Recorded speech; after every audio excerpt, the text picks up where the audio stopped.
They said the vampire king had come for her. The village did not say it in a way that sounded like a warning meant to save her. They said it the way people speak when they have already accepted that something is inevitable and they want to sound brave about it. They whispered it over bread dough that refused to rise, over washwater gone cold, over the bowed heads of children who had learned too early that the world had teeth. "He took the last bride from the southern hills," someone murmured, as if the word took carried all the information needed. "He doesn't marry," another insisted. "He claims." And in the small house at the edge of the orchard, Liora sat at her window with her hands folded together so tightly her knuckles looked like pale stones. Beyond the glass, branches trembled beneath late spring rain. The apple blossoms were soft and white, so fragile that the world seemed almost kind. She tried to listen for hoofbeats, for howling, for the sound of a monstrous retinue. What she heard instead was a hush. The orchard held its breath. Even the rain seemed to fall more gently, as though it had noticed something. Behind her, her mother moved quietly through the room, smoothing the same wrinkle in the tablecloth again and again, as if she could iron the fear out of it. Leora's father stood near the door, not with a weapon. No one had any illusion that a blade would matter, but with an old cloak in his hands, a practical man's attempt to be useful when usefulness had run out. And then there was Wren, her former betrothed, shifting by the hearth with the restlessness of someone who had come back not because he could help, but because he wanted to be seen trying. Wren had once spoken of love like a promise you could write down and keep in a drawer. He had smiled at her in the market, offered his arm at festivals, whispered plans about a small house near the river. But when the drought came and the taxes increased and the noble in the neighboring keep began to look at Liora as if she were a coin he might spend, Wren's promises had thinned. He had said nothing cruel. He had simply become absent. A day at a time, an excuse at a time. And then, when the noble's men had first visited with their quiet threats, Wren had said, "It isn't my fight." Now he had returned, eyes bright with a kind of panic that tried to pass for outrage.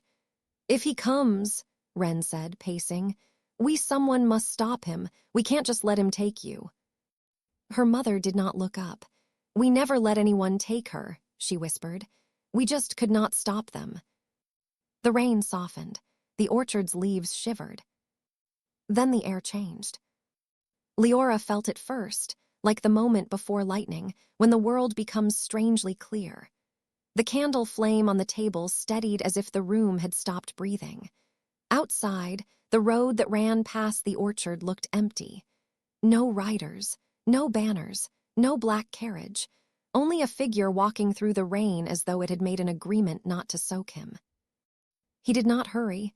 He did not announce himself. He simply came closer, a tall silhouette in a cloak the color of midnight water.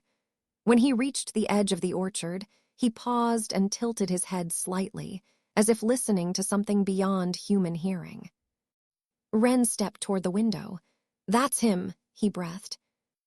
Liora had expected, if she was honest, horns or smoke or the heavy feeling of a nightmare made real. Instead, she saw a man with hair dark as wet ink and a face that looked carved out of patience. His skin was pale, yes, but not like death, more like moonlight. His eyes, when they lifted to the house, were not red or wild. They were deep and quiet, like old wells. When he reached the front door, he did not knock. The latch lifted on its own with a soft click, as if the house had decided to open rather than resist. The door swung inward without a gust or a slam. The figure stepped across the threshold with the care of someone entering a chapel. Leora's father tried to speak, but his throat tightened. The stranger lowered his hood. The candlelight touched the angles of his face and softened them. He bowed, an old, courtly gesture that belonged to a world that had ended long ago. "Liora of Hawthorne Orchard," he said, and his voice was calm enough to be mistaken for kindness even before kindness had been proven. "May I come in?" He was already in, yet he asked anyway. Liora found her own voice, thin as thread. You're the king. He inclined his head. They call me king, yes. Ren stepped forward. You can't just, his words cracked with desperation. You can't just take her. The king's eyes moved to Ren, and the room seemed to cool by a single degree, not with threat, but with attention, like a lantern turning to face someone. I am not here to take what is unwilling, he said. Ren laughed once harshly. That's not what people say. It rarely is, the king replied, and there was no bitterness in it, only a tired understanding. Leora's mother finally looked up. Her hands shook, but her gaze was steady. What do you want with my daughter? The king's attention returned to Liora, and for a moment it felt as though the rain outside had grown quieter to hear him speak. I want to offer her sanctuary, he said, and a choice. The word choice landed in the room like something precious and unfamiliar. Liora swallowed. A choice. He nodded once. To come with me, not as a prize, not as a rumor's offering, but as a person under my protection. Or to remain here, and I will go, and this house will not be troubled by my presence again. Ren stared. You expect us to believe that? I expect nothing, the king said gently. Belief is not owed to me. The silence that followed was not empty. It was filled with the weight of what had been happening to their village for months. The nobles' men returning again and again, asking for contributions, taking what they wanted, smiling while they did it. The way the village council had begun to speak of sacrifices as though they were solutions. The way fear had grown roots in the soil. Leora's father found his voice at last, ragged and careful. Sanctuary from whom? The king's gaze did not flicker. From those who think the powerless are theirs to use. Ren's mouth tightened. So you're a hero now. The king looked at him for a long moment. When he spoke, his tone was still quiet, but it carried a truth that could not be easily shrugged away. No, he said. I am what they need me to be so that they do not come closer. Liora felt something shift inside her, an awareness that the stories she had heard were missing whole chapters. She had grown up with tales of the vampire king, the monster in the northern keep, the immortal tyrant who drank blood from silver goblets, the shadow that watched the borderlands. Mothers used his name to make children sleep. Men used his name to justify their own cruelty.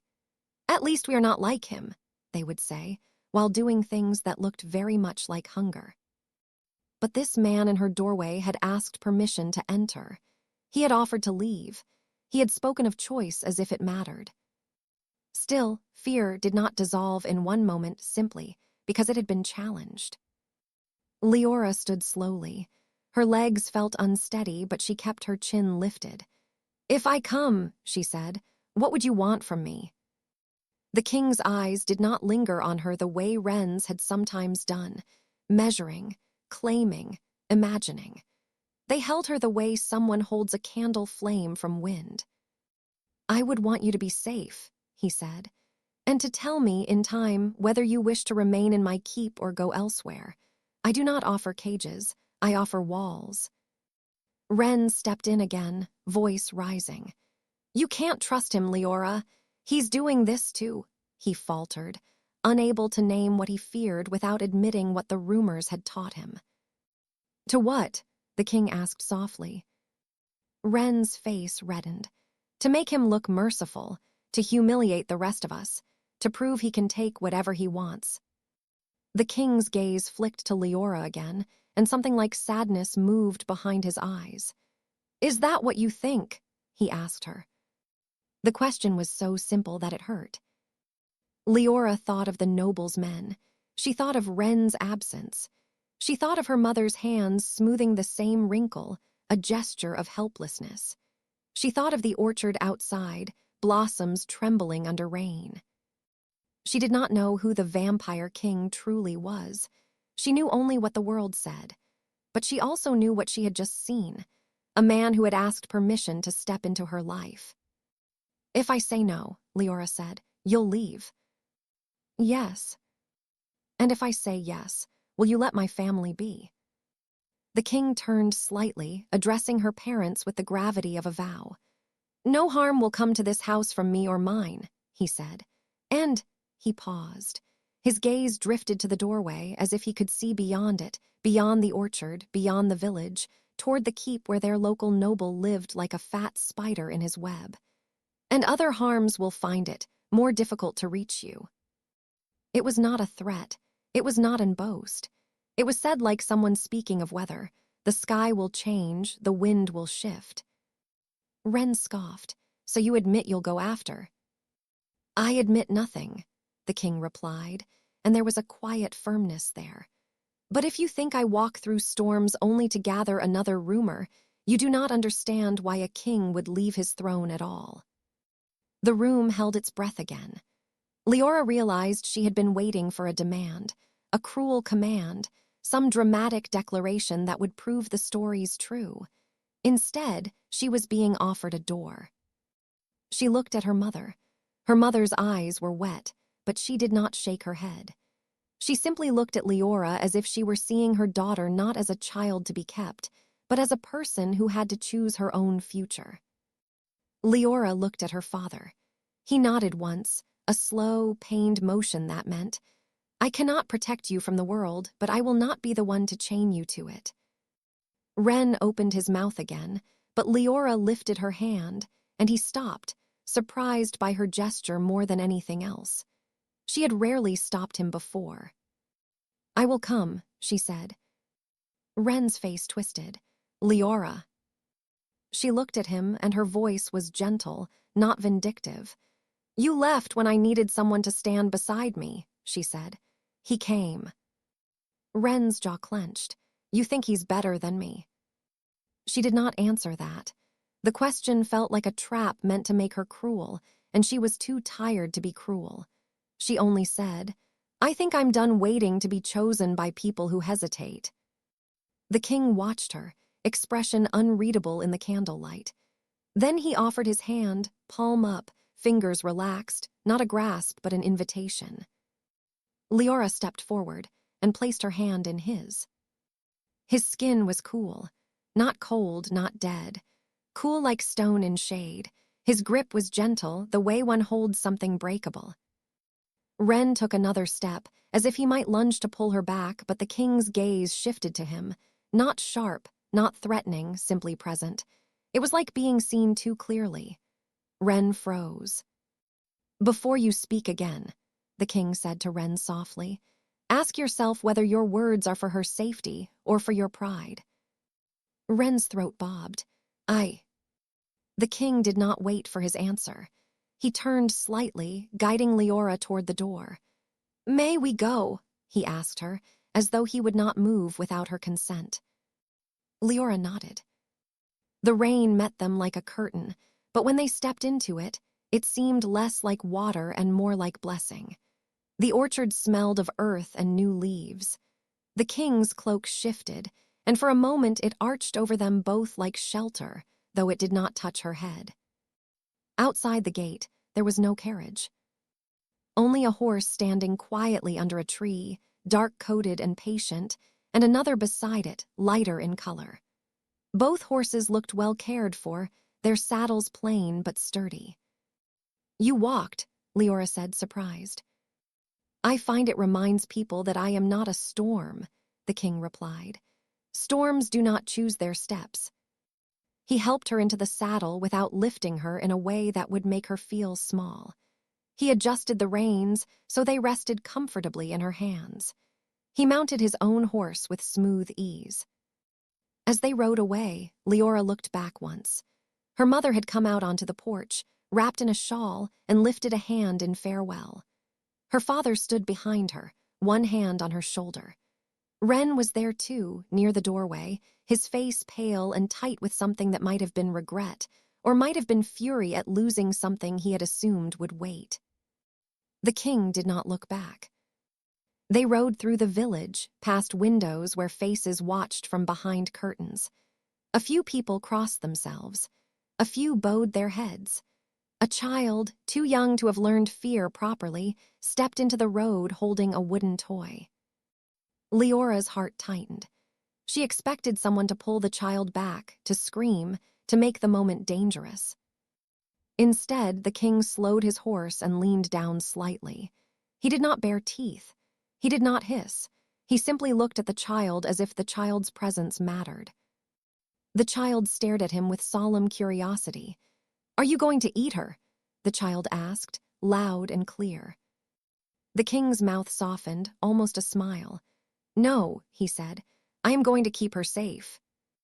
The child frowned, considering this. Then, with the unthinking generosity of the very young, the child held out the wooden toy. "Then you can have this, for your castle." The toy was a carved bird, its wings too thick, its beak crooked. It was precious because it was imperfect. The king reached out and took it carefully, as if it were made of glass. "Thank you," he said, and he did not sound amused. He sounded honored.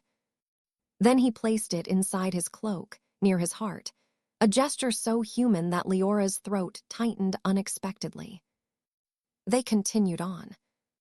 The road north wound through fields and forests, across a bridge where the river ran wide and calm. The rain eventually slowed and stopped. The clouds thinned. Pale sunlight broke through, turning the wet leaves into small mirrors. Liora had expected a retinue to appear, guards with grim faces, a show of power. But there were only the two of them. Occasionally, a raven would fly overhead, and once, a deer stepped onto the road and watched them pass without fleeing. "You're alone," Liora said after a long stretch of silence. "I am not alone," the king replied, "but I travel this way when I can." "Why?" He did not answer immediately. The road rose slightly, and the horse's hooves made a rhythmic sound on the damp earth. Finally, he said, "If I arrive with banners, people see a conqueror. If I arrive with silence, they sometimes see a man." Liora watched his profile, the calm set of his mouth, the way his gaze moved across the landscape as if he were reading it. "Do you want them to see a man?" she asked. His eyes flicked toward her, then back to the road. "I want them to sleep," he said. "I want them to stop bracing for pain that comes in daylight wearing human faces." The words were simple, but they carried a weariness that felt older than any mortal life. They rode until the sun dipped low and the sky became a wash of lavender and gold. When they reached a small inn on the edge of a town, Liora tensed, expecting the king to avoid it, to retreat into shadows. Instead, he dismounted and led his horse to the stable. "I thought vampires couldn't enter without an invitation," Liora said, half remembering a story told to frighten children. The king's mouth curved faintly. "Some stories are made to give people the illusion of control," he said. "It comforts them to believe they can keep danger out with a spoken word." He paused, then added, "But I do not enter homes uninvited anyway." He walked into the inn and stopped at the threshold, waiting until the innkeeper looked up. The innkeeper's face went white. His hands began to shake so badly he nearly dropped the mug he was drying. The king bowed his head. "Good evening," he said. "May we have 2 rooms? One for the lady, one for myself. We will pay. We will cause no trouble." The innkeeper stared as if he had never been asked a question in his own establishment before. "Why, your majesty," he stammered.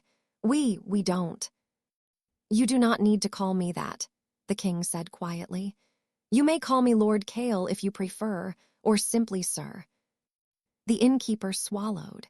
His gaze flicked to Liora, to her travel-worn dress, to the way she stood near the king without chains, without bruises, without the hollow-eyed look of someone being carried away. Slowly, the innkeeper nodded. "Yes," he said, voice shaking. "Of course, yes, 2 rooms." That night, Liora sat on the bed in her small room, listening to the inn's quiet sounds. Soft footsteps, murmured conversations, the crackle of the hearth downstairs. She had expected to feel trapped. Instead, she felt held, not by walls, but by a strange sense of being watched over without being watched. A knock came at her door. She tensed. "It's Kale," came the king's voice, low and respectful. "May I come in?" She exhaled. "Yes." He opened the door and stood just inside, not closing it behind him. In his hands was a tray with bread, cheese, and a bowl of soup that smelled of herbs and roasted onions. "I thought you might be hungry," he said. Liora stared at the tray. "You brought this." "I asked the innkeeper to prepare it," he said. "He refused payment at first. I insisted." He set the tray on the small table. "If you need anything in the night, you may knock on my door. If you would rather not, I will understand." She studied him, trying to reconcile this calm man with the monster of legend. "Do you eat?" she asked, awkwardly. "I can," he said. "Sometimes I do for the sake of remembering." "Remembering what?" He looked at the soup as if it were more than soup. "What it is to be warm," he said. "To be ordinary." Leora's throat tightened again, that strange emotion rising like water behind a dam. "Do you drink blood?" she asked, because it was the question that had always hovered behind every story. Kale did not flinch. He did not pretend innocence. "Yes," he said simply, "but not as the stories tell it." Leora's fingers curled into the blanket. "How then?" He met her gaze, and there was a gravity there that was not threatening but honest. "Long ago, when I first became what I am, hunger ruled me," he said. "I did harm. I will not dress it in poetry. I did harm, and I have spent centuries trying to make the world less bruised by my existence." He paused, and Liora could see that the pause cost him something.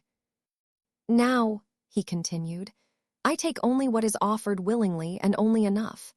There are those who come to my keep because the healers cannot save them, because pain has eaten their lives. They offer me a cup in exchange for the end of suffering, or in exchange for coin that will feed their children after they are gone. I do not seek them. I do not hunt them. But I do not pretend my nature can be erased with good intentions." Leora's fear shifted, becoming something else, something like sorrow. "That sounds lonely," she said before she could stop herself. Kale's expression softened, and for a brief moment he looked less like a king and more like a man who had forgotten what it felt like to be spoken to gently. "It is," he admitted. He inclined his head. "Eat," he said quietly. "Rest. Tomorrow we will continue." As he turned to leave, Liora heard herself ask, "Why me?" Kale paused at the door. He did not look back immediately. When he did, his eyes held a faint gleam like starlight. "Because you were going to be taken," he said. "Not by me, by men who believe they can do anything they like as long as they call it law." He hesitated, then added, "And because you looked out of your window as if you had already said goodbye to yourself." The words struck her with such accuracy that she could not speak. Kale left, closing the door softly behind him. Liora ate the soup. It was warm and simple and tasted like someone had thought about what she might need. When she lay down, sleep came slowly, but when it came, it did not feel like surrender. It felt like being allowed. In the days that followed, they traveled north. Sometimes they stayed at inns. Sometimes they camped beneath trees, Kale building a small fire and positioning himself slightly apart, as if to give her space even in the open air. He never touched her without asking. He never spoke to her as if she were a possession. The world, however, did not change its mind so easily. In towns, people stepped back. In villages, doors closed. Once, a woman carrying a basket of eggs saw Kale on the road and dropped the basket in fright, eggs breaking on the dirt like small pale hearts. Kale dismounted, knelt in the mud, and began picking up the broken shells. Liora stared. "You don't have to," she began. "I know," he said quietly. He reached into his cloak and drew out a small pouch of coins. He placed it gently in the woman's trembling hand, then backed away as if he were the one who might frighten her further. He did not say, "Forgive me." He did not ask for thanks. He simply made the loss less heavy. The woman watched him, stunned. Her fear did not vanish, but it changed shape. It became confusion. It became something that might someday become understanding. At another village, a boy threw a stone. It hit Kale's shoulder and bounced off, harmless. The boy's face was twisted with fear he could not name. Liora gasped and started forward, anger rising, but Kale lifted a hand to stop her. He walked to the boy slowly, hands visible, posture calm. He crouched so they were level. "What is your name?" Kale asked. The boy's lips trembled. "Tomas," he whispered, defiant only because he was terrified. Kale nodded. "Tomas," he said, as if the name mattered. "If you are afraid, you may say so. You do not need to throw stones to make fear real." The boy stared, breathing hard. "My mother said you drink children," he spat, but his voice cracked on the last word. Kale's eyes softened. "Your mother wants to protect you," he said. "She told you a story that made the world simple, monster and village, darkness and light. It is easier than admitting that sometimes the people who hurt us look like neighbors." Tomas's eyes, filled with tears, he tried to blink away. Kale reached into his cloak and pulled out the wooden bird the child in Liora's village had given him. He held it out. "I was given this," he said. "It is a gift. I keep gifts. I do not take them from those who cannot fight me." The boy stared at the bird, then at Kale's face. His hands shook as he reached out and touched the carved wing. He did not take it, perhaps he couldn't, but he touched it as if confirming it was real. Kale stood. "Be gentle with your fear," he said, and walked away. Liora followed, her chest tight with emotion she didn't yet have words for. "Why do you let them treat you like that?" she asked when they were out of earshot. Kale's gaze remained on the road ahead. "Because they are not treating me," he said. "They are treating the story they were given. If I punish them for believing it, I become the story." He glanced at her. "And because fear is often a child's only shield, I will not break it before they have something better to hold." As they traveled, Liora began to notice small things Kale did when he thought no one was watching. He would leave coins beneath a loose stone near a beggar's sleeping place. He would repair a broken fence with quick, deft movements, then step away before the farmer could see. He would pause at crossroads where weather-worn signs had been knocked down and set them upright again, as if he could not bear the idea of someone getting lost. Once they passed a field where a woman was trying to lift a fallen cartwheel back onto its axle. Her shoulders shook with strain. Kale slowed. Liora expected him to continue. Surely a king had no obligation to stop. But Kale dismounted and went to the woman. He did not speak at first, only placed his hands on the wheel and lifted. The wheel slid into place smoothly, as though the cart had been waiting for someone steady. The woman turned, startled, and froze when she saw him. Her face drained of color. Kale stepped back, wiping his hands on his cloak. "The road is uneven," he said calmly, as if explaining the obvious. "Be careful. There is a shallow rut near the bend." He turned to leave. The woman swallowed hard. "Why?" she managed. Kale paused, then looked back with an expression that was almost gentle. "Because you were alone," he said. That was all. That night they camped near a stream. The stars came out clear and numerous, scattered like spilled salt. Liora sat by the small fire Kale had made, warming her hands. The air smelled of pine. Kale sat a little apart, as usual, his posture relaxed but watchful. He did not sleep the way humans did, she was beginning to suspect. Sometimes she would wake in the night and see him sitting still, eyes open, listening to the dark as if it were a language. "Kale," she said quietly, testing the sound of his name without the title everyone else used. He looked at her. "Yes." "Do you ever regret it?" she asked, "being what you are?" The fire crackled softly. Kale's gaze lifted to the stars. "Regret is too small a word," he said. "I grieve it. I grieve what I was before. I grieve the people I harmed when I was young in this curse. I grieve the way the world flinches at my shadow even when my hands are empty." He was quiet for a moment, then added, "But I also know that if I were still human, I would have died long ago, and I would not have been here to stand between certain teeth and certain throats. The world has wolves. I became something that wolves hesitate to bite." Liora listened, her heart aching. "Is that why you became king?" she asked. Kale's mouth curved faintly, humorless. "No one crowns a vampire with joy," he said. "I became king because the others needed someone to hold them back. Vampires are not all the same, Liora. Some of my kind embrace hunger without question. Some are like animals. Some are like broken men who never learned another way. If I am feared, it is easier to keep my own from spilling into human villages. Fear is a fence. I am the post it hangs on." The image settled into her mind. Kale standing in the middle of a storm, letting the lightning strike him so it would not strike others. "Does anyone know," she asked, "what you do, why you do it?" Kale's gaze returned to the fire. "A few," he said. "Enough." Liora wanted to ask if she was meant to become one of those few. She wanted to ask what her place in his keep would be, whether she was truly free to leave, whether this sanctuary had hidden costs. But the night was calm, and the fire was warm, and she felt something she hadn't felt in months, the ability to wait without dread. So she said only, "Thank you for not making me afraid."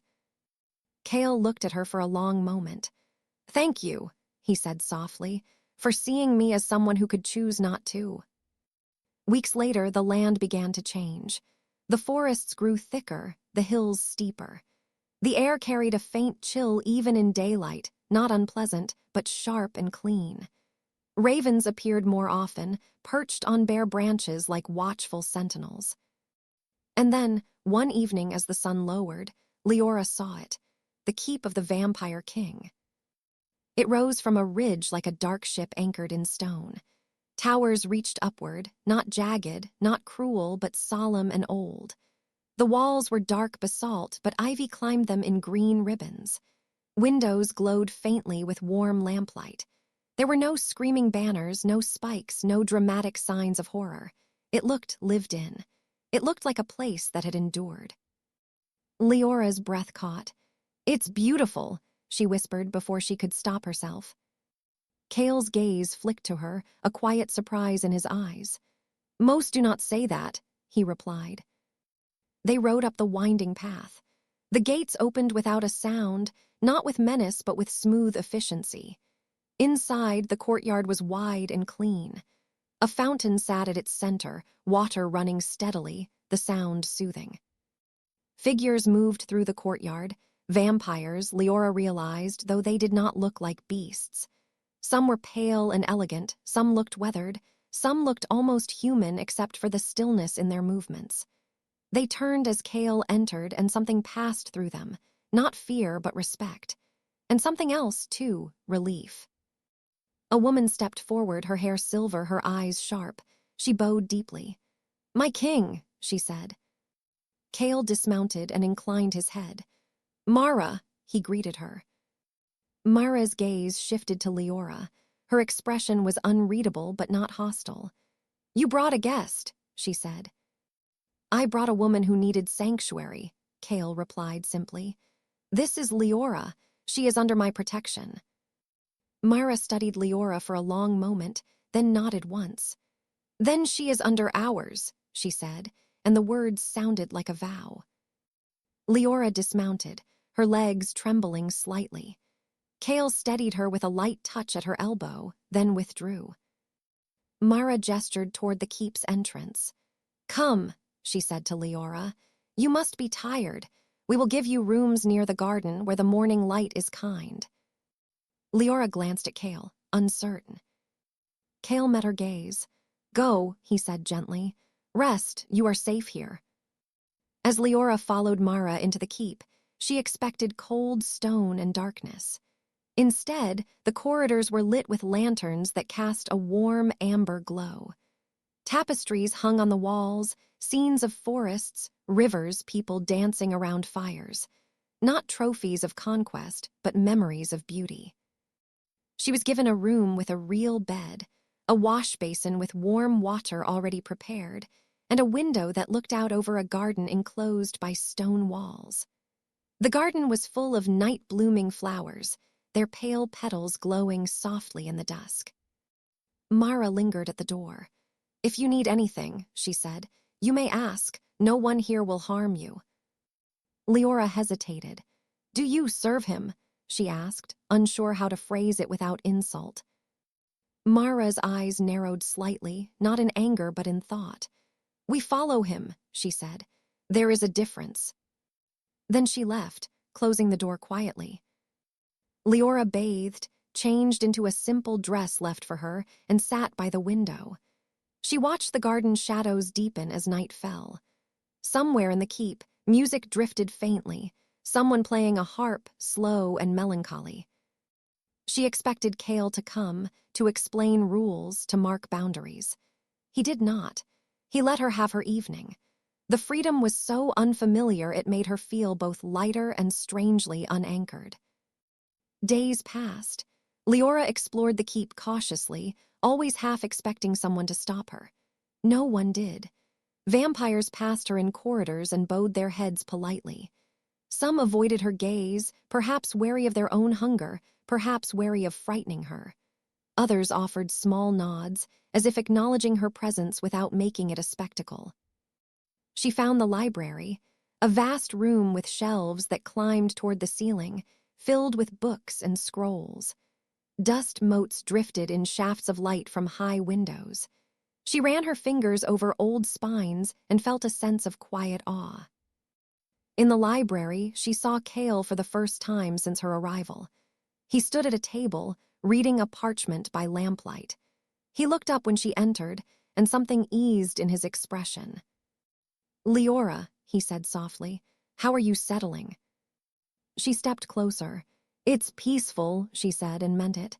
"I didn't expect that." Cale's gaze returned briefly to the parchment, then he rolled it carefully. "Peace is work," he said. "It requires constant attention. People think wars are loud and peace is silent. It is the opposite. War happens when no one is paying attention anymore." Liora glanced at the parchment. "What is that?"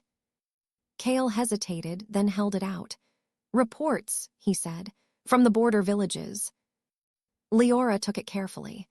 The writing was neat and precise. It described crop yields, sickness, a broken bridge, a band of thieves seen near the southern road. "This is what kings do," she asked quietly. "Read about broken bridges." Cale's mouth curved faintly. "This is what kings should do," he replied. "The world breaks in small places first." Liora looked up. "And do you fix them?" Cale's eyes held hers. "When I can," he said. "When my doing so does not make the world turn its fear into a weapon." She frowned. "What do you mean?"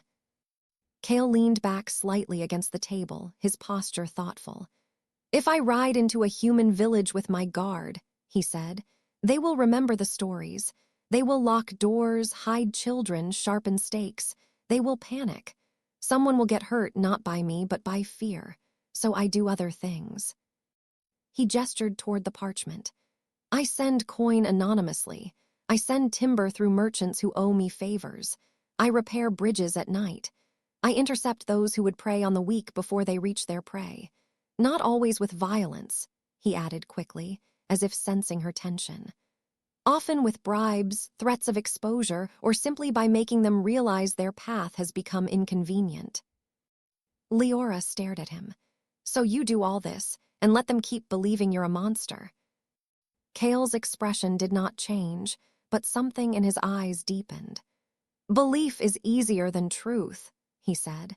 "And if their belief keeps them from coming to my keep with torches, if it keeps them from hunting my people blindly, then I will carry it." Leora's throat tightened. "That isn't fair," she whispered. Cale tilted his head slightly. "No," he agreed. "It is not." He reached out, then stopped himself before touching her hand, as if remembering his own rule. "But fairness is not the measure," he said softly. Safety is. Liora swallowed. Why did you really bring me here? Kale's gaze flicked away toward the high windows where twilight was beginning to gather. You needed to be somewhere the noble could not reach, he said. And he paused, as if choosing words with care. I needed someone to remind me what it is to be spoken to without fear. The honesty in the words left Liora momentarily breathless. She set the parchment down. Ren thinks you took me to humiliate him, she said, surprising herself by speaking his name here. Kale's expression remained calm. Ren will think what his pride requires, he said, but you are not here to teach him a lesson. Leora's voice was small. Then why does it feel like he needs to see what he lost? Kale's gaze returned to her, and for a moment his eyes looked almost unbearably sad. Because you were not valued properly, he said. And when someone realizes too late, the pain feels like punishment. He paused. But I do not arrange people's regrets, he added softly. I only offer doors. What they do when doors close behind them is their own work. Liora looked down at her hands. She thought of Ren's face in the doorway, tight with shock as she rode away. She had not wanted revenge. She had wanted breath. But part of her, small, wounded, honest, did want him to understand. Not to hurt him, just to have her life acknowledged as something that mattered. Days became weeks. Liora found routines within the keep. She helped in the garden, tending herbs that smelled of mint and rosemary. Mara showed her how to prune night-blooming jasmine. Liora learned the names of a few of the vampires. Sauron, who carved small animals out of wood and left them on windowsills. Elen, who kept bees in hives tucked against the warm stone of the inner wall and somehow coaxed honey from flowers that bloomed only under moonlight. They were not monsters. They were people shaped by hunger and time and choice. One evening, Liora wandered into a small chapel-like room she hadn't noticed before. Candles lined the walls, their flames steady. In the center stood a table covered in folded cloth. Kale was there alone, his sleeves rolled up. He was washing something carefully in a basin, cloth stained dark. Liora froze in the doorway, unsure if she should leave. The sight stirred old fears, old stories. Kale looked up and his expression softened. You may come in, he said gently, if you wish. Liora stepped closer, her eyes on the stained cloth. What is that? She asked. Kale glanced down. Bandages, he said, from the sick room. You have a sick room. Yes, he said. We take in those who are ill, injured, or simply nowhere else to go. Some are human, some are not. Leora's brow furrowed. Why would humans come here? Kale's hands continued their careful work. Because sometimes the world offers them only two choices, suffer quietly or be used loudly, he said. Here they may rest. Leora's throat tightened. But aren't they afraid? Kale's mouth curved faintly. At first, he admitted. Often they arrive shaking, but fear is not a permanent state when it is not being fed. He lifted a clean cloth from a stack and folded it with precise care. We do not let my people feed on them. That rule is absolute. If a vampire cannot control hunger, they do not remain here. Liora watched him wash the stained bandages as if it were the most normal thing in the world, as if kings did laundry when needed.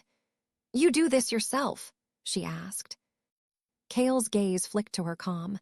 Sometimes, he said, it is grounding. Liora stepped closer and looked at the basin. The water was tinged faintly red. The sight still made her stomach twist, but Kale's hands were so gentle, so careful, that the fear softened at its edges. You're not what they say, she whispered. Kale paused, cloth in his hands. No, he said quietly, but they are not entirely wrong either. I am dangerous, not because I want to be, but because hunger lives in me like a second heartbeat. He looked up at her. I do not ask you to forget that, he said. I ask only that you see what I do with it. Liora swallowed. Why show me this?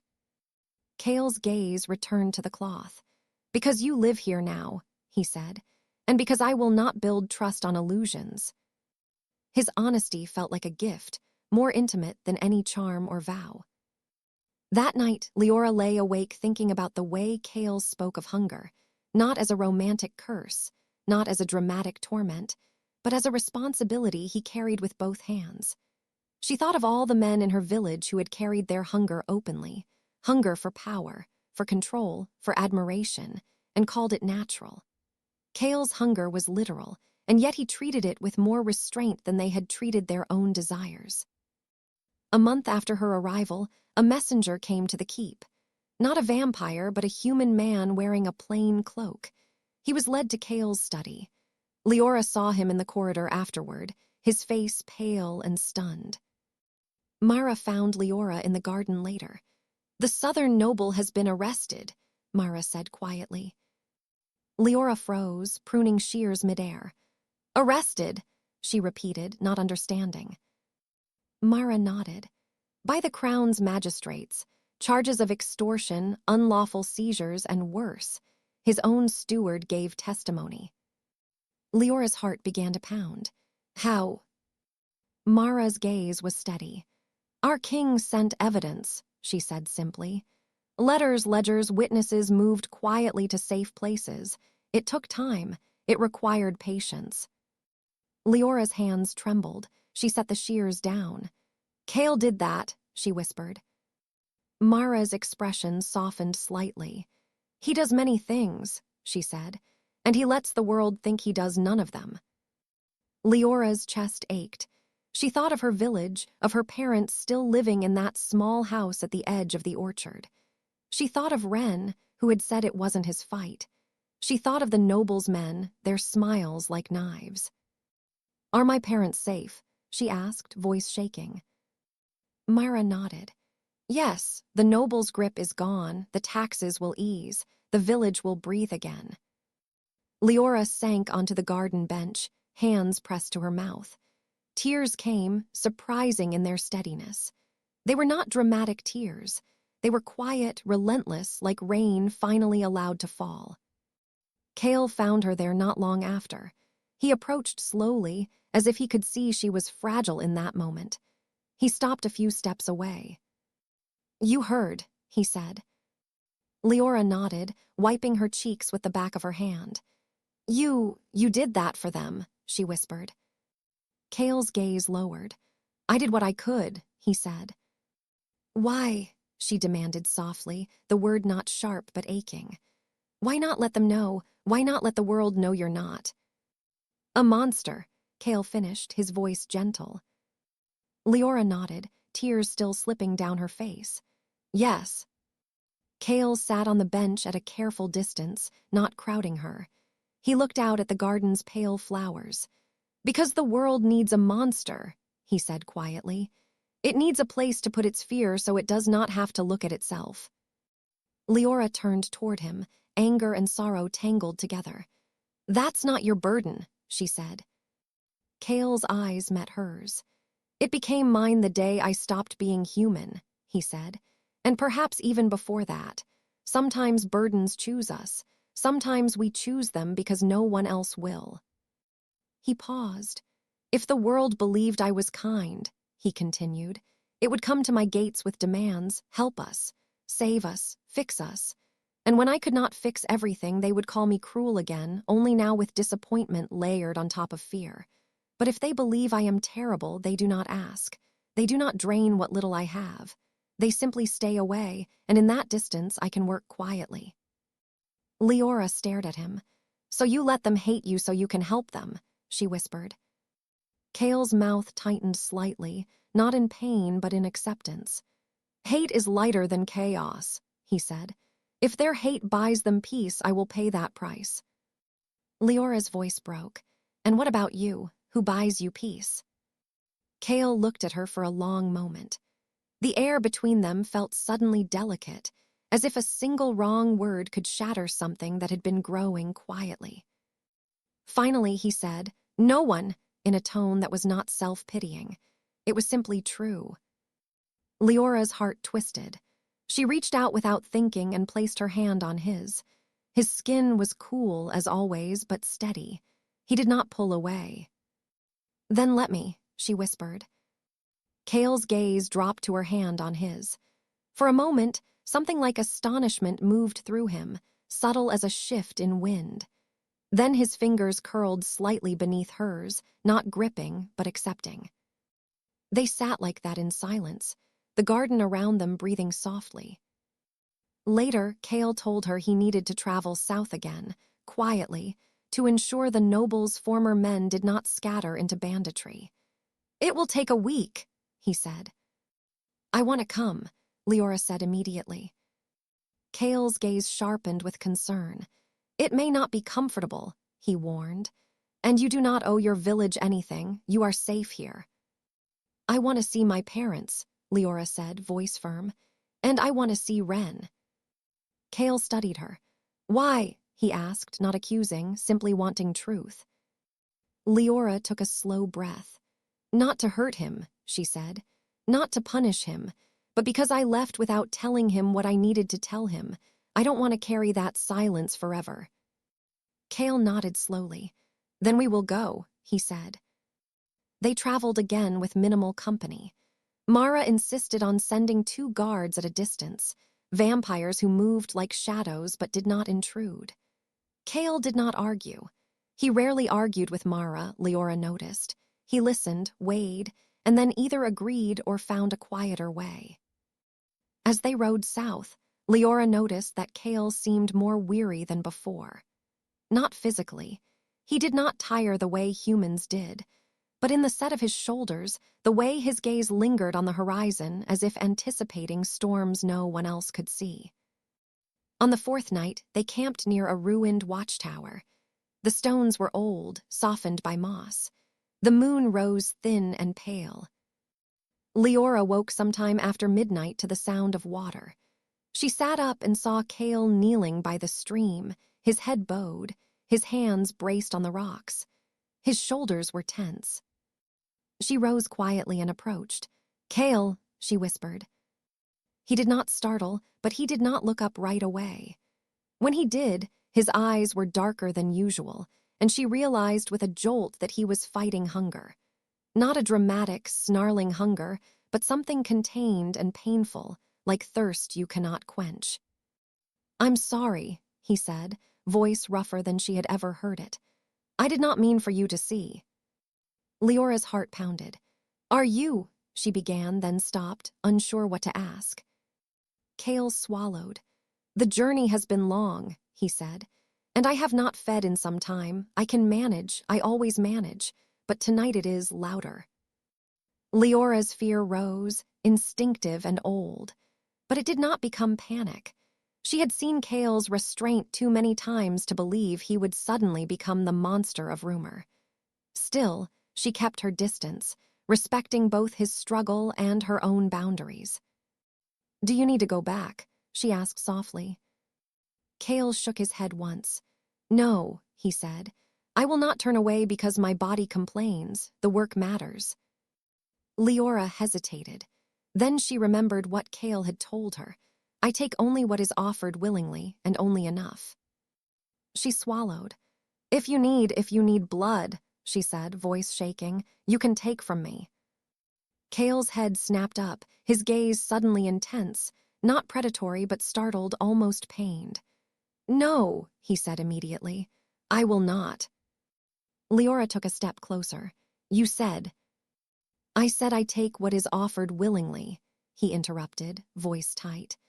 "But I also said I do not build trust on illusions. If I take from you now, when you are tired and far from home and you care about me, how can I ever be sure it was not pressure? How can you be sure later?" Leora's throat tightened. She had not thought of it that way. Kale looked away, jaw clenched. "There are other ways," he said more quietly. "I brought sealed vials from willing donors in the keep. I did not want you to know. It is embarrassing." Liora blinked. "Embarrassing." Kale's mouth curved faintly, humor flickering through the strain. "Yes," he said. "Even kings have indignities." He reached into his satchel and pulled out a small vial wrapped in cloth. His hands were steady again. He held it for a moment as if offering thanks to someone unseen, then drank it quickly, without ceremony. Liora watched, expecting something dramatic. There was none. Only Cale's shoulders easing slightly, his breath steadying. When he looked at her again, his eyes were calmer. "Thank you," he said softly, "for offering, and thank you for accepting my refusal." Liora exhaled shakily. "I didn't want you to suffer," she whispered. Cale's gaze held hers. "You are kinder than the stories," he said. "So are you," she replied. They returned to the campfire.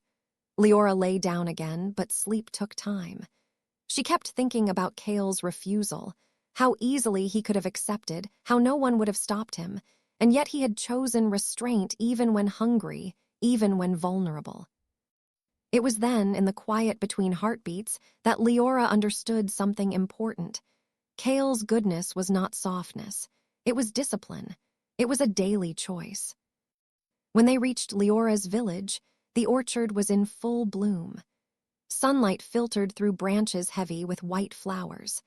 The house at the edge of the trees looked the same, but the air around it felt lighter, as if the walls were no longer listening for footsteps that meant danger. Liora's mother was outside hanging laundry. When she saw Liora, she froze, a sheet slipping from her hands. "Liora," she whispered. Liora dismounted and ran to her, and for a moment there was no vampire king, no fear, no politics, only a mother and daughter holding each other tightly in the grass. Her father came out, his face lined with emotion.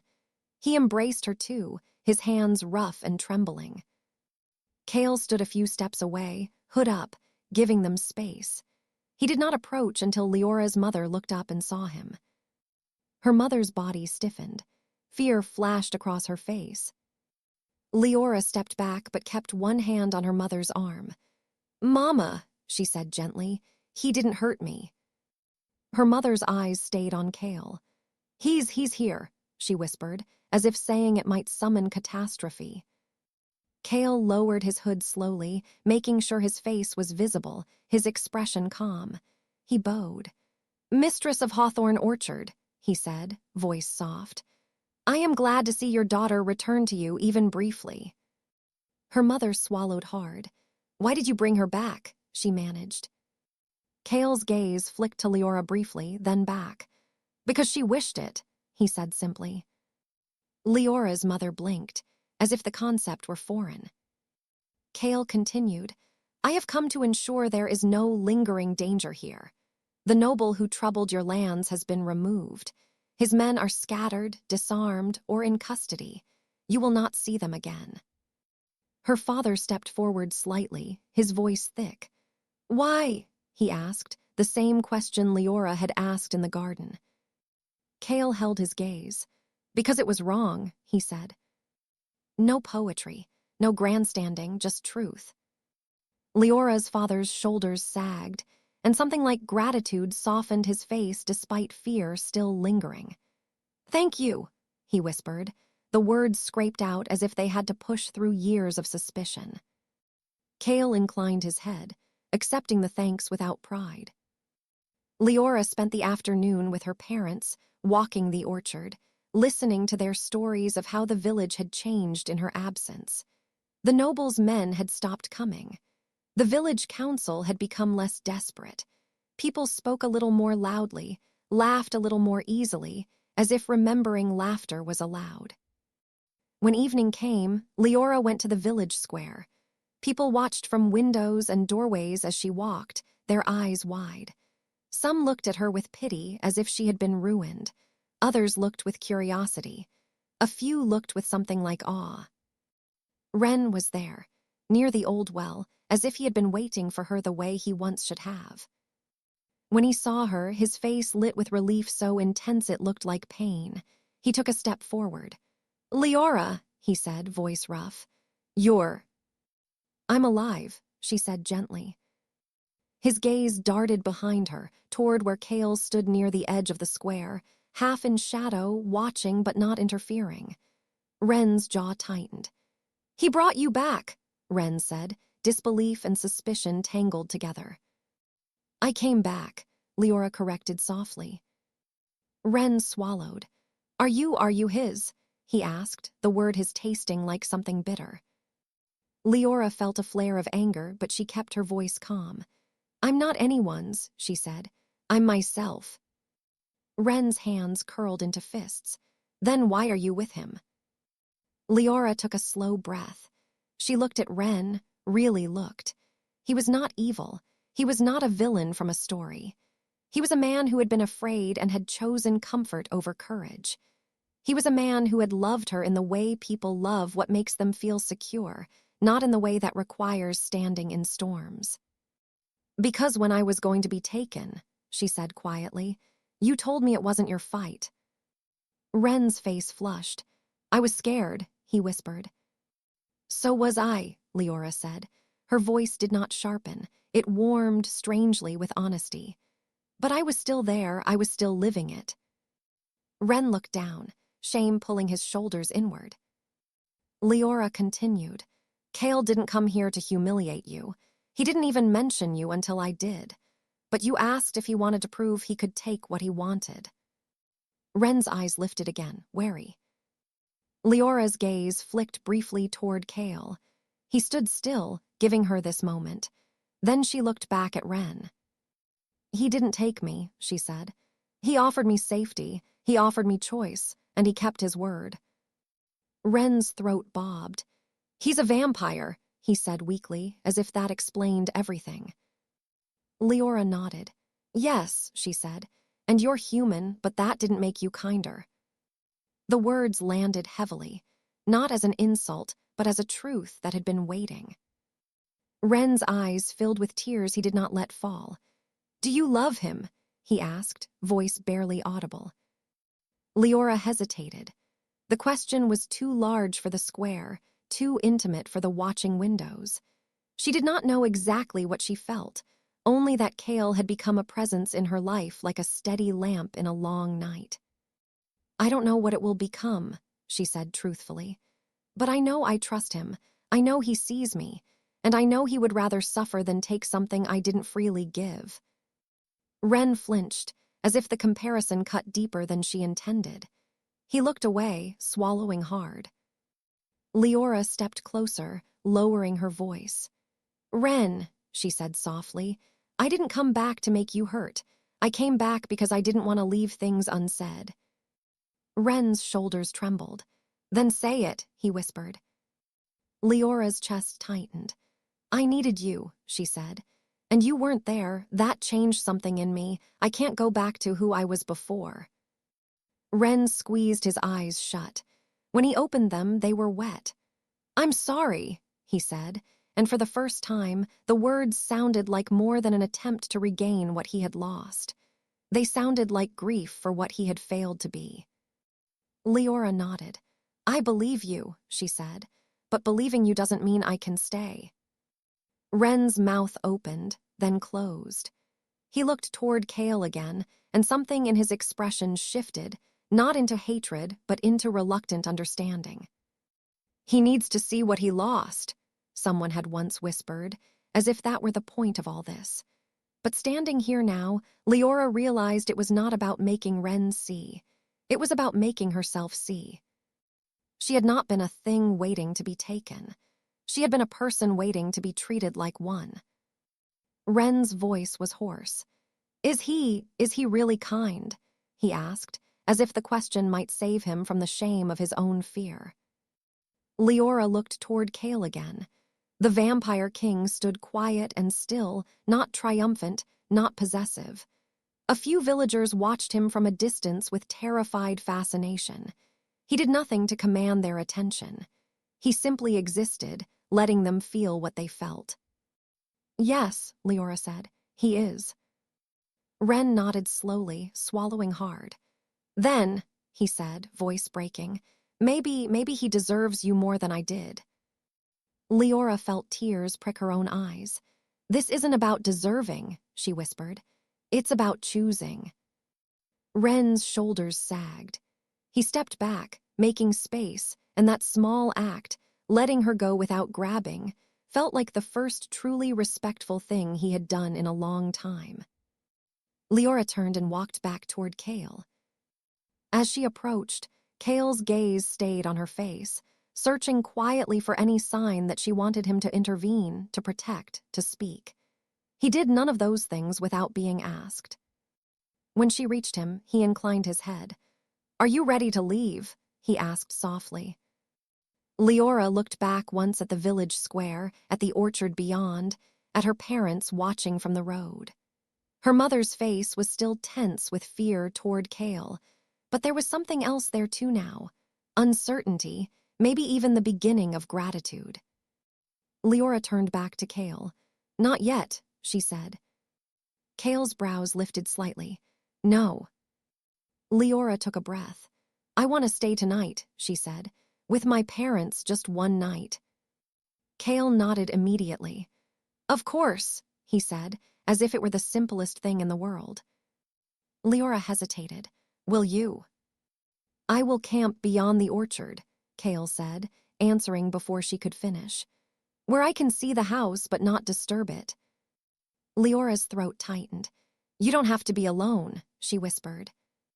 Kale's gaze softened. "I am not alone," he said quietly, and his eyes flicked to her in a way that made her chest ache. "But you should have this night." So Kale withdrew, leaving her with her family. Liora spent the evening at the old table, eating her mother's stew, listening to her father talk about the orchard's new growth. She told them about the keep, about the garden, the library, the way Kale asked permission even when he didn't need to. Her mother listened with a guarded expression, fear still present, but she did not interrupt. When Liora mentioned the sick room, her mother's hands stilled.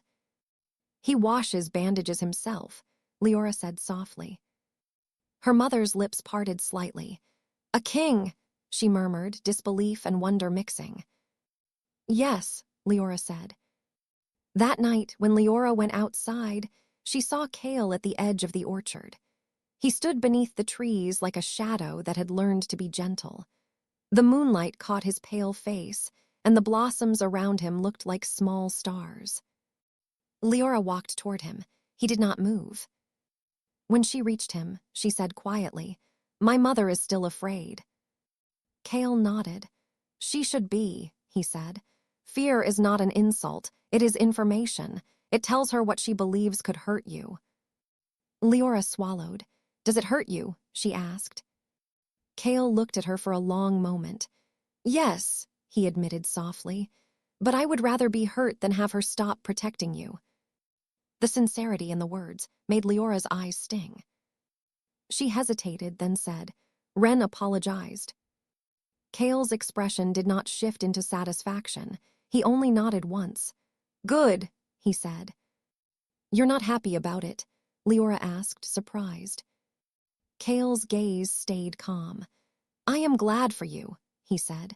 "Regret can make people bitter, or it can make them better. If he becomes better, that is a quiet mercy for whoever shares his life next." Liora stared at him, the depth of his compassion unfolding slowly like the night flowers in his keep. "You don't hate him," she whispered. Kale's mouth curved faintly. "Hate is loud," he said.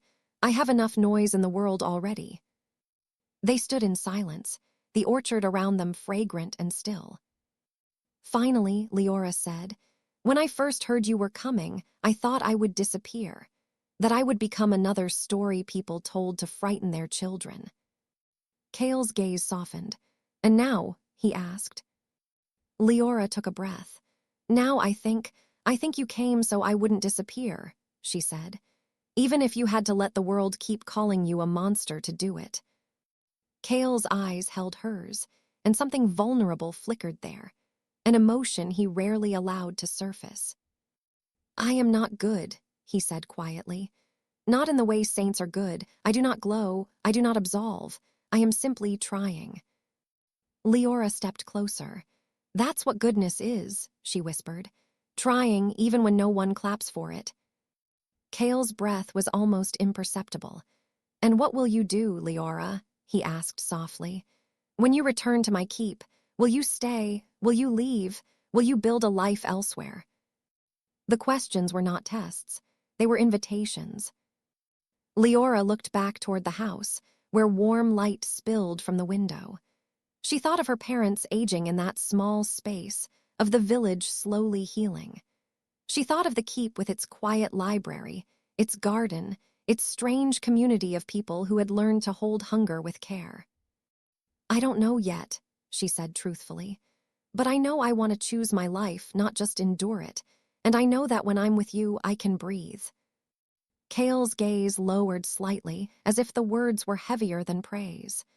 "Then breathe," he said, voice barely above the rustle of leaves. "As long as you need, as long as you wish." Liora reached out again, taking his hand. This time, Kale's fingers closed gently around hers, not possessive, not claiming, simply present. The next morning, Liora hugged her parents goodbye. Her mother held her for a long time, then stepped back and looked at Kale. Fear was still there, but it had been joined by something else, a reluctant respect. "Bring her back sometimes," her mother said, voice tight.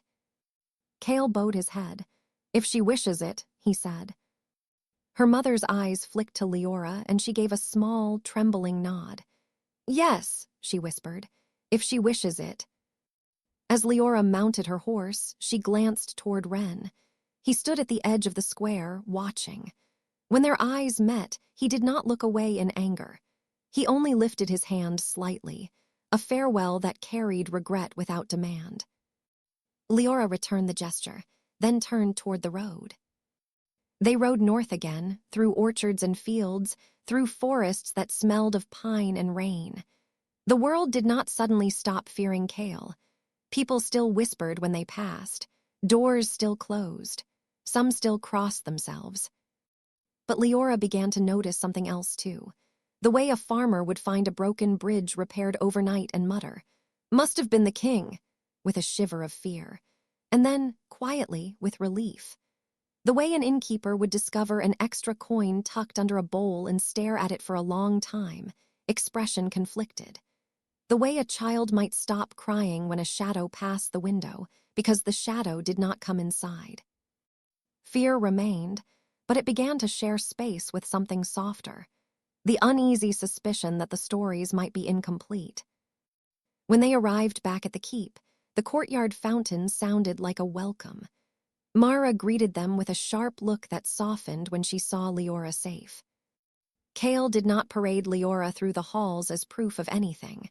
He simply resumed his work, reading reports, meeting with messengers, walking the walls at dusk. And Liora began, quietly, to find her own place. She read in the library and learned history that was not written in village rumors. She helped in the sick room, washing bandages beside Kale sometimes, and discovered that the king's quiet presence calmed even the most frightened patients. She wrote letters to her parents and sent them with merchants who passed through safe routes Kale maintained. One evening, months later, Liora stood on the keep's highest tower, watching the sun set beyond the forests. Kale joined her, silent as always. "I used to think fear meant truth," Liora said softly. "If everyone feared something, I assumed it must be deserved." Kale's gaze remained on the horizon. "And now?" he asked. Liora turned toward him. "Now I think fear is often just a story people tell each other so they don't have to look too closely," she said. "And I think kindness is often quiet because it doesn't need witnesses." Kale looked at her then, and in his eyes she saw the weight of centuries and the tenderness he guarded like a flame. "The world will not sing songs about me," he said quietly. Leora's voice was gentle. "Maybe it doesn't need to," she replied. "Maybe it just needs to be safer." Kale's mouth curved faintly, not quite a smile, but something close. "You have changed since you arrived," he said. "So have you," Liora said before she could stop herself. Kale's brows lifted slightly. Liora swallowed, then continued, voice steady. "You've let me see you," she said. Not the king, not the monster, you. Kale was quiet for a long moment, the wind tugging at his cloak. Finally, he said, I did not think anyone would want to. Liora stepped closer until their shoulders were nearly touching.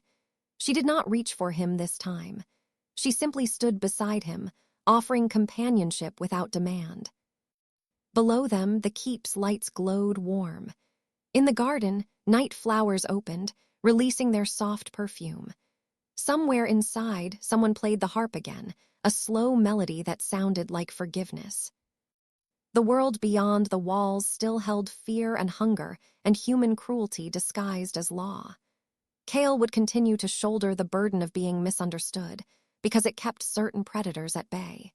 He would continue to mend broken bridges in the dark. He would continue to leave coins where they were needed. He would continue to choose restraint again and again, even when no one praised him for it. And Liora, who had once sat at a window waiting to be taken, now stood beside the very figure the world feared and saw, with a clarity that felt like sunrise. That gentleness could live inside shadow.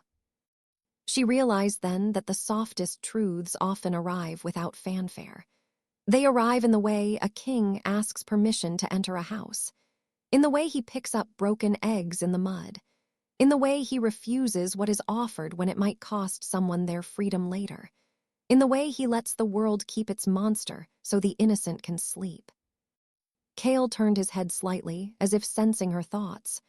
Are you happy here? He asked. Liora looked out at the horizon one last time, then back at him. I'm not afraid here, she said, and that's the beginning of happiness. Kale's gaze softened, and he nodded once, as if accepting a truth he had not dared to hope for. They stood together until the last light faded, not as conqueror and claimed, not as monster and captive, but as two beings, one mortal, one cursed, sharing a quiet agreement. That the world could keep its fearful stories if it must, as long as behind them someone was still choosing kindness. And somewhere far south, in a village orchard full of blossoms, people slept a little easier without knowing exactly why. But Liora knew. And in that knowing, the fear that had once ruled her life finally loosened its grip, replaced by a gentler realization. That true goodness does not always wear a face the world recognizes, and sometimes the kindest heart beats behind the name everyone is afraid to say.